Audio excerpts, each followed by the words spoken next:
Welcome to this fast track 10 minutes guide where we will break down appraisal and assessment of credit facilities in the simplest term possible.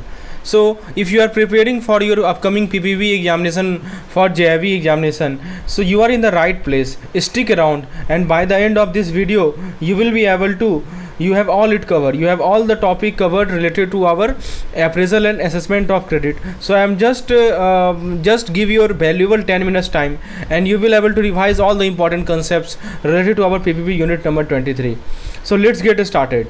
Ever wondered how bank decide whether to give you a loan or not? It is not just a luck. It is a process named as credit appraisal. So let me break it down for you in simple term. Credit appraisal is just like a health checkup but for loan. The bank check if the loan is safe, if it can be paid back on time, and if it is profitable for them. They want to make sure that the borrower won't run into trouble paying it back. Now objective, the main goal, to decide if the loan should be approved or rejected. This depend on borrower financial strength and the market condition. Next question is how it work. From the moment you apply to when you get the loan, the bank through a detailed process. The process is like verifying your details, then comes checking your business and visiting the site and reviewing your document. Now bank are cautious because there is always a risk you might not pay the loan back. They look at your credit history, right? They look at your credit history and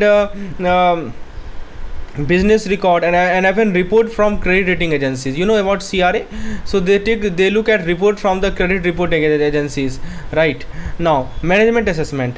If it is a business loan, the bank will also evaluate the people running the business, like the promoter, the board, the CEO, the member, to see if they have the right experience. Now let's talk about the 7 C's criteria for decision. Now how does the bank actually decide? They use something called 7C. Remember, this question is asked in the previous examination. The first is called creditworthiness. Creditworthiness means how healthy are your finance, right?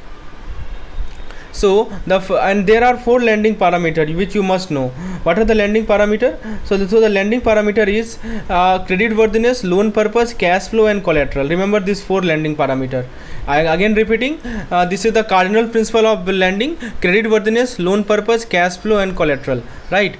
Now let's talk about the 7 C's. The first is creditworthiness. How healthy are your finance? Next is character. Do you have integrity? Next is capacity. Means how strong is your finance base? Can you repay the loan? Capital means how strong is your financial base. Collateral. What security are you offering? Condition. What are the loan terms? Cash flow. That means can you generate enough income to repay? They mainly focus on your ability to repay, which is super important to avoid bad loan. Now if you talk about the business loan, this is applicable to all kind of loan, but if we specifically talk about business loan, when it comes to business loan, bank want to know why you need the loan. Is it from short term profit, or is it from long term growth, or something speculative? They assess how well your business can keep running and generate cash to repay the loan. Now collateral is the backup plan. So you can see the loan type is capital investment, working capital, and personal loan they also give. If we talk about the collateral is a backup plan, but bank prefer that you repay through your business earning, not by selling of asset or borrowing money. So in a nutshell, credit appraisal is a careful evaluation of to make sure the bank is lending safely. They look at your financial, your business, and most importantly whether you can repay the loan on time. Now let's talk about the loan categories. So you can see the repayment sources are there. Assessment focus, preferred repayment source. Okay, obviously preferred repayment source is business operation, not asset sale. Again I have told you. Now if you talk about the loan categories, so loan comes in different shape and size, whether you are running a business or managing personal need. Let's quickly break down the type of loan and talk about important concept of business, which is called working capital. So there are 2 main category of loan. The first is called business loan. These are for things like working capital or big expenses like building machinery or land. The next is called individual loan. These are for personal need like buying a home, buying a car, or even electronics. Now if you talk about the handling loans, business loans are handled by a specialized team since they are more complex, but personal loans are often standardized and tech driven, making the process faster and more efficient. Now let's talk about the working capital. See, let's dive into working capital, which is basically the money business need to cover their everyday cost like buying raw materials, paying salary, and stocking inventory, right? You know about working capital. What is the meaning of working capital? Now there are some terminology which you need to keep in mind. right? So first thing is gross working capital. So gross working capital means what? The total amount of current asset a business had. Like when I say current asset, it means like a cash, right, and products. So whatever current assets business had, that is called gross working capital. Net working capital is a more important number. It is what left after subtracting current liability. When I say current liability, so suppose there are some bills to be paid, right? So suppose there are bills to be paid, so current asset minus current liability means it is what left after subtracting current liability from current asset. This shows that whether the business can easily meet its short term expense or not, right? So it is crucial to have a healthy net working capital. So it is crucial.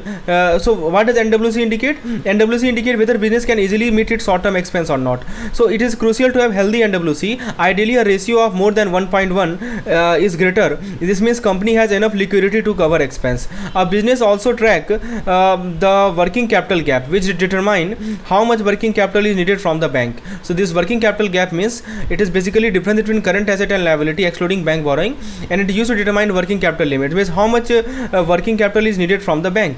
Now working capital includes things like raw material, WIP, work in progress, finished goods, and payment or to the business. These things change depending on the company size and how they operate. If we talk about the operating cycle, let's move to the next slide and talk about the operating cycle. You can see it here, working capital and operating cycle. So every business run on an operating cycle, a continuous process of buying raw material, turning them into fixed goods. So first of all, we buy raw material, we turn them into finished product, we sell them, and then use that cash to repeat the cycle. Here is how it works. First of all, you purchase the raw material, the material goes through the production, turning into a product, that the product are sold, but cash may not come in right away due to payment delays or credit terms. The cycle repeats. The money from the sales is used to buy more raw material. So whether it is managing loan or working capital, business need to keep an eye on how their cash flow to run smoothly. That's why understanding working capital is super important. It's keep the wheel running. Now let's talk about this how business figure out the amount of working capital they need, and how bank help cover the gap when fund run low. This is important for business to keep running smoothly. So now let's talk about the bank financing for working capital. See, when a business need more money to cover its day-to-day operation, bank step in to help fill the working capital gap, right? Working capital gap. So there are several methods they use to assess the need. So there are some common way bank assess working capital need. The first is called turnover method, second is operating cycle method, third is called maximum permissible bank finance (MPVF) method, and the fourth is called cash budget method. These methods help bank figure out how much money a business really needs to stay afloat. But before bank lend any money, they need to understand the business. Here is what they do. That is called assessment process. They check if the business have been successful in the past, and they look at the future plans. The business submit a detailed plan with projected numbers, like how much money they expect to make and spend. Bank also review trends in how the business had used fund before, and if it might need more money going forward. So one common method is called turnover method, mainly used for a small and medium enterprise, right, with working capital limit up to 25 crore. Remember this limit, very important. So MSE, medium and small and medium enterprise with working capital loan up to 25 crore. So here how it works. See, it works like the bank look at the projected annual turnover of the business, right? 25%, suppose that this is 100 crore. So 25% of this annual turnover is considered the working capital need. Right, so 25% is considered the working capital need, whether 25% will be financed by the bank.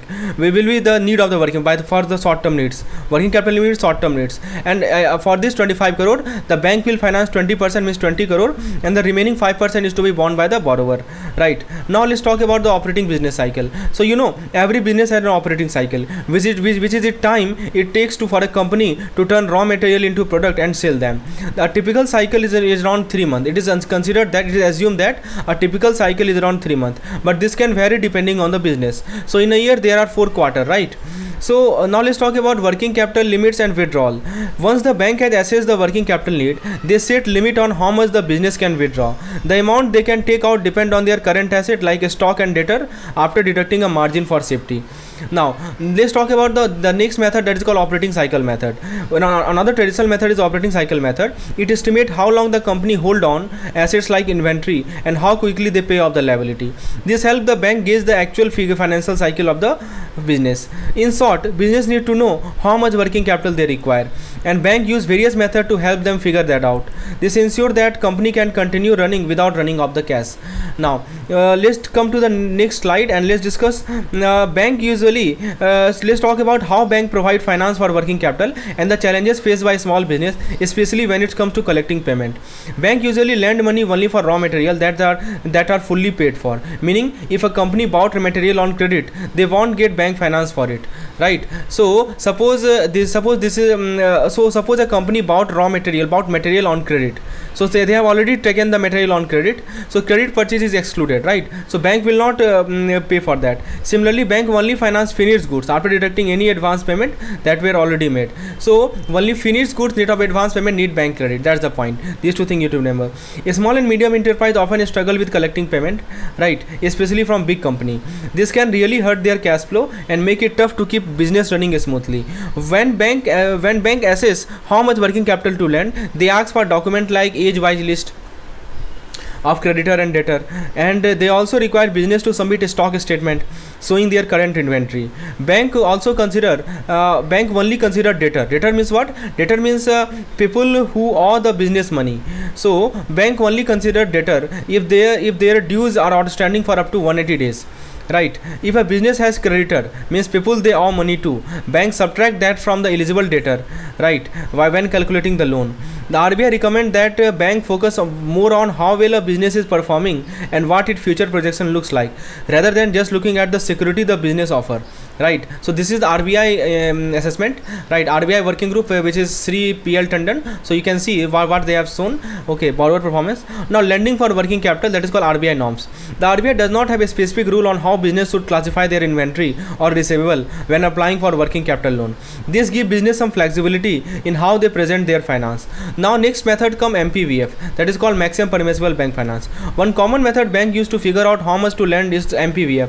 There are two methods. In method 1, the borrower has to contribute 25% from the long-term fund, while bank covers 79% of the, I think it's 75, not 79, it is 75. The bank finance 75% of the gap, of the remaining gap, right? And so bank finance, so from the long-term fund, borrower should contribute 25%, and the bank finance 75% of the gap raised from the long-term source. Now what does method 2 say? Method 2 say that the borrower must contribute 25% of the total current asset from the long-term fund, right? So 25% of the total current asset should be contributed by borrower from the long-term fund, and the bank covers the rest, right? So these two methods are there. So to summarize, while bank provide critical working capital finance, SME often face challenges, especially with collecting payment. Understanding how bank assess and lend working capital can help business better prepare. Now let's talk about the method 3, I think, right? So let's continue exploring how bank lend money to working capital and introduce you to a key method. And before that, method 3 said that which is academic interest only proposed funding core current asset plus 25% of the balance from long term. So this MPVF is to be used when with CMA format for credit monitoring. CMA format, you know, there are various type of forms. You can see form 1, form 2, form 2 to 6. We will discuss in detail about this CMA forms. And then let's talk about the next method that we have. Yeah, so you can see it here that let's continue exploring how bank lend. Okay, bank use various form to assess, can keep track of how much working capital a business need. Here is a quick look at this form 2. First thing is form 2. You can see written form 2. So form 2 check whether how much money the business owe to the creditor and if it is making enough provision for taxes and other obligation or not. It is also ensure that intangible asset like patent and goodwill are written off. Form 4. Form 4, what does it do? This form help calculate the maximum permissible bank finance, that is called MPVF, right? It look at export bill and limit for draft purpose. So we can skip this part because this question will not be asked. Let's directly jump to the cash budget method, right? So what is cash budget method? Cash budget is a statement that shows all the cash a business expect to receive and spend over a period of time. So this is called cash budget. It is a statement that shows what kind of payment business will receive and what are you spending. So it is based on projection of future operation and help business manage their working capital. This budget include categories like business expense, non-business expense, capital account, sundry item. Now, while a cash budget is a projection of what is expected, a cash flow statement is historical. Let me move to the next slide. So what I have told you, this cash budget is nothing but a projection, right? So but this cash flow statement is a historical. it shows what has already happened in terms of cash receipt and payment. Both are important, but the cash budget focus on future needs. So in a nutshell, bank use various forms to make sure business are managing their working capital effectively. For bigger businesses, the cash budget method plays a crucial role in ensuring the right amount of finance is available for smooth finance. Now let's dive into how bank manage cash flow for business using the cash budget method. A cash budget is drawn up for a specific period, usually 12 months, 6 months and 3 months, with quarterly period being the most accurate. The business projected cash receipt and payment month by month to see if they will have a surplus, that means extra cash, or there is a deficit, right? So if there is a surplus, they can reduce the amount borrowed from the bank, and if there is a deficit, their cash balance goes down. So cash budget are especially useful in industry where cash flow fluctuate, right? So cash flow fluctuate especially in those industry like seasonal business, construction, software development. The biggest cash deficit during the period determine how much working capital the business will need from the bank. The peak cash deficit. So peak cash deficit show how much total finance the business will need. The borrower is expected to contribute, that is net working capital, that is the borrower contribution, margin money we can also say it. The borrower is expected to contribute 25% of their peak deficit, which actually withdrawal, while actual withdrawal be made based on the monthly cash shortfall. So the advantage is that this method is that unlike traditional loan, they rely on security. The cash budget method, traditional loan rely on security, but cash budget system is a short-term lending option. It helps business plan their cash flow better, identify potential financial problem early, and manage credit more effectively. Now let's look at some non-fund based facility, which includes bank guarantee and letter of credit. Bank guarantee is a promise made by the bank to cover the business obligation if it cannot pay. The bank checks the business creditworthiness, and this guarantee can be either permanent or for a specific need like deposit or contractual obligation. LC, LC is an assurance from the bank that it will pay the seller on behalf of the buyer, and there are two types, DP and DA. DP means what? Document against payment. The bank pay the seller only when buyers make the payment, and DA means what? The bank pay the seller when the buyer agreed to accept the good. Now LC limit assessment. So the bank calculates LC limit based on how much raw material the business expect to buy, how long it will take for shipment, and credit period. Remember, the question of numerical question are asked from LC limit assessment. Friends, if you are interested to get such type of PDF, short concise PDF, you can enroll in our capsule course program. In capsule course program, we provide you such type of PDF. For more detail, you can WhatsApp me on the number shown on the screen. Now let's talk about term loan assessment. Term loan are for big ticket item like land, building, machinery. Unlike working capital finance, which cover day-to-day operation, term loan are paid back from business future earning. However, they carry a higher risk for bank since they are for long-term investment, right? So let's talk about the how bank assess project cost for new business and how they determine whether to approve loan using a measure called DSCR, that is called debt service coverage ratio. See, when starting a new business or buying major asset, bank need to know the total project cost. See, that it is include the cost of buying capital asset like land, machinery and equipment. What are the expenses for building construction, other related cost, and the working capital margin. Once the total cost is clear, business need to show where they are getting the money. This could be from their own fund, investor, or loan from bank. Everything is listed in a table that summarize the project cost, right, and the source of finance. Now let's dive into DSCR. DSCR is called debt service coverage ratio, which is how bank decide whether a business can afford to pay back the loan or not.